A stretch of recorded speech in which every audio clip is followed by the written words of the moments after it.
Hello friends, कैसे हैं आप सब। आप सभी का बहुत वेलकम है ऐसे क्लासेस में। दोस्तों, आज हम न्यू लेबर कोड के अमेंडमेंट्स के बारे में बात करेंगे। जैसा कि हमें पता है न्यू लेबर कोड इम्प्लीमेंट होने स्टार्ट हो गए हैं, तो आज का वीडियो बहुत ही इंपॉर्टेंट है क्योंकि हम न्यू लेबर कोड में जो अमेंडमेंट्स आए हैं वो तो डिस्कस करेंगे ही, इसके साथ साथ हम इससे रिलेटेड कुछ क्वेश्चंस डिस्कस करेंगे।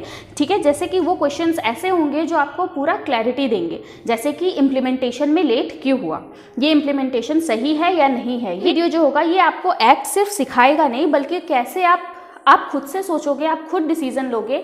ठीक है, ऐसे ऐसे मैं कुछ क्वेश्चंस आज आपसे डिस्कस करूंगी। तो चलिए वीडियो को शुरू करते हैं। सो न्यू लेबर कोड जैसा कि आपको पता है 1920 में आया था और अब इन्फोर्स्ड होने शुरू हो गए हैं। ठीक है, स्टिल ऑनगोइंग। नवंबर 2025 में इन्फोर्स्ड होने की बात थी। ठीक है, लेकिन अभी भी कुछ रूल्स में अमेंडमेंट्स हो रहे हैं जिसकी वजह से अभी भी ऑनगोइंग चल रहा है और अभी भी टोटली पूरी तरीके से हम ये नहीं कह सकते हैं कि ये इम्प्लीमेंट हो गया है। हाँ, बिग कंपनीज अगर चाहें तो वो इम्प्लीमेंट कर सकते हैं, लेकिन अभी भी पूरी तरीके से नहीं, हाँ थोड़ी तरीके से इम्प्लीमेंट हो रहा है।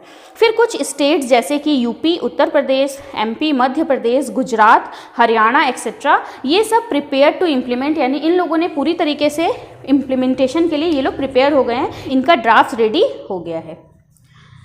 अब दोस्तों क्वेश्चन ये अराइज होता है, ये तो आपने जाना कि यहाँ पर हम 4 लेबर कोड की बात कर रहे हैं। Social security code, code on wages, code on industrial relation, फिर OSSC कोड। ठीक है, ये सब है। क्वेश्चन ये अराइज होता है कि वाई इम्प्लीमेंटेशन डिले। 2019-20 में आया, अभी 2025 में इम्प्लीमेंट होने की बात हुई है। ऑलरेडी हम देख रहे हैं कि मतलब 5-6 साल लेट हो रहा है, तो इतना लेट क्यों। दोस्तों, इतना लेट होने के पीछे क्या वजह है वो मैं आपको क्लियर करती हूँ। न्यू लेबर कोड जो है वो कॉन्करेंट लिस्ट में आते हैं। ठीक है, कॉन्करेंट का मतलब क्या हुआ, जहाँ पर C प्लस S यानी कि सेंट्रल प्लस स्टेट दोनों मिलकर काम करती है। ठीक है, तो अब सेंट्रल प्लस स्टेट का ज़रूरी नहीं है कि जो गवर्नमेंट वर्क कर रही है वो सेम हो। ठीक है, यहाँ पर पॉलिटिकल डिफरेंसेस हैं, फिर एडमिनिस्ट्रेटिव डिफरेंसेस हैं, जिसके वजह से रूल बनाने में और फ्रेमिंग होने में बहुत टाइम लग गया, पूरा सेटअप होने में, जिसके वजह से यहाँ पर थोड़ा सा लेट हुआ। लेकिन उसके बाद भी ये सारे जो स्टेट्स हैं इन्होंने अपना ड्राफ्ट रेडी कर लिया है, ये बस अब इम्प्लीमेंट करेंगे। कुछ स्टेट ऐसे हैं जिन्होंने अभी भी ड्राफ्ट प्रिपेयर नहीं किया है। आपको क्या लगता है दोस्तों, वेस्ट बंगाल में इतना लेट क्यों हुआ, ये ड्राफ्ट को अभी तक इम्प्लीमेंट करने में या फिर प्रिपेयर करने में इतना लेट क्यों हुआ, ये आप मुझे कमेंट करके ज़रूर बताएं। फिर नेक्स्ट क्वेश्चन जो है वो ये है कि इज सिंप्लीफिकेशन हेल्पिंग वर्कर्स मोर। यहाँ पर बात ये है कि ये जब कोड आया तो ये एम्प्लॉयर और वर्कर दोनों को सोच कर आया कि दोनों बेनिफिट के बारे में सोचेंगे। पहले कितने लेबर लॉस थे, तो 29 थे। इन सब को समराइज करके 4 न्यू लेबर कोड बने, जिसकी सबकी वीडियो मैंने आपको दे रखी है। 29 लेबर कोड की भी वीडियो है हमारे पास और जो 4 कोड है उसकी भी है। इन सब में डिफरेंस क्या था मैंने आपको सब कुछ बताया है। अब बात आती है कि क्या सिंप्लीफिकेशन हेल्पिंग वर्कर्स मोर, ये जो एक्ट सिंप्लीफाई हुआ 29 से 4 लेबर कोड बने, तो ये वर्कर को कुछ हेल्प की कि नहीं। तो दोस्तों इसके ऊपर मैं डिस्कस करूंगी आज आपसे। पूरा टॉपिक हमारा आज यही रहेगा, सेंटर टॉपिक। आज इसको पूरी क्लैरिटी मैं आपको दूंगी। तो ये एक्ट जो है, ये लेबर कोड जो आए हैं, इन्होंने सिर्फ वर्कर्स के लिए सिंप्लीफाई नहीं किया है, इवन इन्होंने एम्प्लॉयर के लिए भी सिंप्लीफाई किया है। कैसे, इसके लिए मैं आपको कुछ पॉइंट्स बताती हूँ। तो एम्प्लॉयर के लिए सिंगल रजिस्ट्रेशन हो गया। ठीक है, किसी भी एक ही सिंगल रजिस्ट्रेशन ले लेने से पूरा एक्ट उसमें कवर्ड हो जाएगा। उसके बाद क्या है, यहाँ पे फ्लेक्सिबल हायरिंग हो गया। ठीक है, फ्लेक्सिबल हायरिंग कैसे हो गया, तो अब एम्प्लॉयर के ऊपर इतना बर्डन नहीं है। अगर जैसे होता है ना, एक फिक्स टर्म एम्प्लॉयमेंट बोल के एक कॉन्सेप्ट आया है। एम्प्लॉयमेंट का मतलब हो गया कि एक कॉन्ट्रैक्ट साइन हो गया और जितने दिन के लिए वो कॉन्ट्रैक्ट साइन हुआ है, कॉन्ट्रैक्ट का टाइम पूरा हो जाएगा तो वर्कर को हटना पड़ेगा। ठीक है, यहाँ पर कोई भी वो नहीं है कि वापस से उसको कंपनसेशन देना पड़ेगा, ऐसा कुछ नहीं। एक कॉन्ट्रैक्ट बना है, कॉन्ट्रैक्ट में जितने दिन का टाइम पीरियड है उतने दिन तक ही वर्कर काम करेगा। इजी ले ऑफ हो गया है। मतलब पहले जब एम्प्लॉयर को ले ऑफ करना होता था, यानी वर्कर को निकालना होता था, तो उस टाइम पे मिनिमम 100 थे। ठीक है, कि 100 अगर किसी में होंगे तो ठीक है वो निकाल सकता है, और 100 से ज़्यादा होगा तो उसे गवर्नमेंट का अप्रूवल लेना पड़ेगा। ये 100 जो है वो बढ़कर 300 हो गया। स्टेट ने 300 वो बढ़ा सकती है अब स्टेट, यानी किसी भी एम्प्लॉयर के पास अगर 300 वर्कर हैं तो वो उनमें से ले ऑफ ईजिली कर सकता है, उसको गवर्नमेंट की अप्रूवल लेने की ज़रूरत नहीं है। तो ये एक बहुत ही बड़ा पॉइंट है एम्प्लॉयर के साइड से अगर देखा जाए तो ये एक ईजी पॉइंट है। वर्कर के पॉइंट ऑफ व्यू से देखें तो वर्कर के लिए क्या क्या बेनिफिट हुआ है, तो एक नया कॉन्सेप्ट ऐड हुआ है, गीग वर्कर। ठीक है, गीग वर्कर या फिर अनऑर्गेनाइज्ड वर्कर। जो अब अनऑर्गेनाइज वर्कर, गीग वर्कर कौन होते हैं, किसी एम्प्लॉयर के अंडर रजिस्टर्ड नहीं है, ठीक है, वो प्लेटफॉर्म के थ्रू काम करते हैं, जैसे कि स्विगी जोमेटो के एम्प्लॉई, ओला यूबर के एम्प्लॉई, या फिर जो फ्रीलांसर्स होते हैं जैसे कि इंस्टाग्राम पे, फेसबुक पे, यूट्यूब पे काम करने वाले लोग, ठीक है। जैसे मैं आपको यूट्यूब पे अभी वीडियो बता रही हूँ, आप यहाँ पे यूट्यूब में मेरी क्लास कर रहे हो सकता है ये क्लास आप फेसबुक पे देख रहे हो, इंस्टा में देख रहे हो, किसी भी प्लेटफॉर्म पे देख रहे हो, तो ये कौन सा काम हुआ, ये सब गीग वर्कर के अंदर में आता है, ठीक है।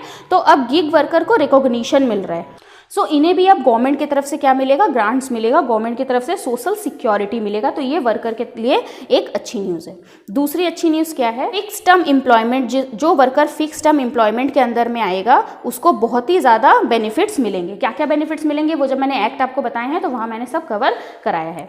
तीसरा क्या है, विमेन एम्पावरमेंट, एक नया चीज़ मिला विमेन को, विमेन एम्पावरमेंट। इसका मतलब विमेन एम्पावरमेंट में क्या हुआ कि अब विमेन जो हैं वो ऑल शिफ्ट में काम कर पाएगी, उसे सोशल सिक्योरिटी भी ज़्यादा मिलेगा, ठीक है।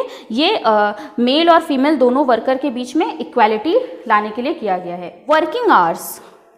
वर्किंग आवर्स को लेकर बहुत बड़ा ये है, वर्किंग आवर्स अब फ्लेक्सिबल हो गया है, यानी आप 12 आवर्स करके 4 दिन वीक में काम कर सकते हैं और ओवर टाइम भी अलाउ है, ठीक है। सपोज आप पूरा वीक, आपको टोटल 48 आवर्स करना है काम पूरे वीक में, ठीक है। अब वो आप 48 आवर्स कैसे कर सकते हो, आप हर दिन 12 घंटा करके काम कर सकते हो और 4 दिन तक अगर आप चाहो तो 12 घंटा काम करके 48 आवर्स कंप्लीट कर लिया तो ये वर्किंग आवर्स आपका कंप्लीट हो गया। अब आप इसके बाद जो काम करोगे वो ओवर टाइम में आएगा, तो वर्कर के लिए ये अच्छाई है और एम्प्लॉयर के लिए ये अच्छाई है। अब दोस्तों अच्छाई तो हमने देख लिया, अब हम इसके बारे में कुछ नेगेटिविटी भी देखते हैं, क्योंकि हर कुछ भी होता है उसमें अच्छाई होती है तो नेगेटिविटी भी होती है। एम्प्लॉयर के केस में नेगेटिविटी ये है कि जो पीएफ और ग्रेच्युइटी है ना, वो अब हायर हो गया है पहले से। कैसे हायर हुआ है वो मैं अभी आपको समझाऊंगी सम के संग। साथ ही वर्कर के लिए क्या क्या नुकसान है, तो वर्कर के लिए ये नुकसान है, एक नया जो अमेंडमेंट आया है वो ये है, पहले बेसिक सैलरी लो होती थी और अभी बेसिक सैलरी इंक्रीज हो गई है, जिसके वजह से बेसिक पे ही जितने भी पीएफ ग्रेच्युइटी हैं सब डिडक्ट होते हैं।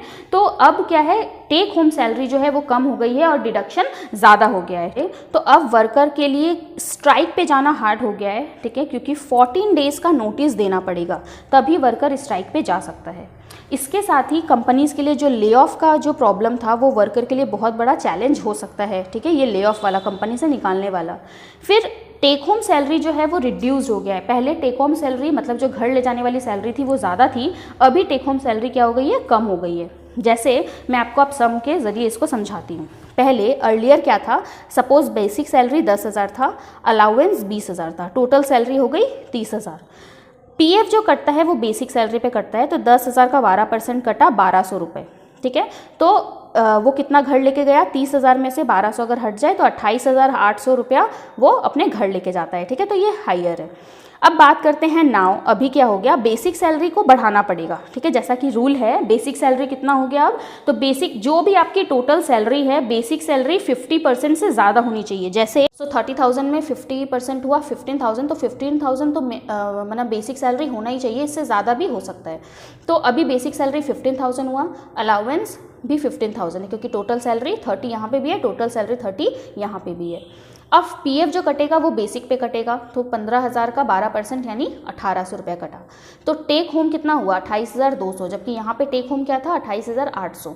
इसका मतलब है कि यहाँ पर जो 28,200 रुपये हुआ, ये टेक होम क्या हो गया, कम हो गया। मतलब हर महीने वर्कर अब सैलरी कम घर लेकर जाएगा। हाँ, सोशल सिक्योरिटी ज़्यादा मिल गया, सिक्योरिटी ज़्यादा है कि आगे चल के लॉन्ग टर्म बेनिफिट होगा वो उसको ज़्यादा मिलेगा, लेकिन अभी के लिए उसका जो टेक होम सैलरी है वो कम हो गया, ठीक है। ये सब उसके सेविंग्स में चला गया।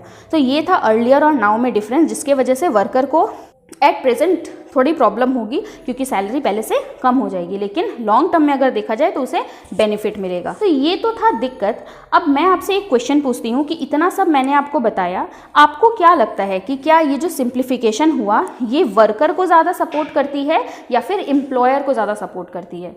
ये जितने भी कोड आए हैं ये वर्कर सेंट्रिक है या फिर एम्प्लॉयर सेंट्रिक है? प्लीज़ मुझे कमेंट करके बताइए क्या लगता है आपको, ये जो नया कोड आया है वो वर्कर के सेंट्रिक है, वर्कर की तरफ ज़्यादा है या फिर एम्प्लॉयर की तरफ ज़्यादा है? सो थैंक यू फ्रेंड्स, आपको ये वीडियो कैसी लगी प्लीज़ मुझे कमेंट करके बताएं। अगर आपको और डिटेल में जानना है कि न्यू लेबर कोड में क्या क्या चेंजेस है अर्लियर से, और भी ज़्यादा सब कुछ जानना है तो उसके लिए आप मुझे व्हाट्सएप पे मैसेज कर सकते हैं, ठीक है, या फिर हमारे नोट्स ले सकते हैं।